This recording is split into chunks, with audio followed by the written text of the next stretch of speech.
Teuta Basket vazhdon kurbën e ngjitjes në kampionatin kombëtar të basketbollit për meshkuj. Pasi humje që sikur su analizua u erdhi nga mungesa e terrenave normale për stërvitje, aq e domosdoshme në përballje sportive, ata shënuan 2 fitore radhazi. Në ndeshjen e Pogradecit shënuan dhe fitoren e radhës, duke mbyllur takimin Pogrades me rezultatin 84 me 90 pikë. Kjo ndeshje u vlerësua nga ekspertët e fushës dhe tifozëria, që bën me dije se Teuta shënoi një fitore në transfert kundër Pogradecit, me gjithë rivalitetin e fortë që pati kjo ndeshje. Për ekipin bregdetar rezultoi vendimtare perioda e dytë.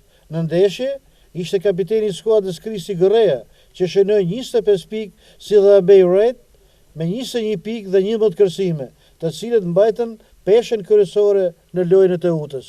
Arritjet e deritanishme kanë rritur besimin e ekipit durrësak për të arritur trofeun e këtij kampionati. Lojtarët e Teutës mbeten shumë të kënaqur dhe nga gjendja e terrenit sportiv ku luajten.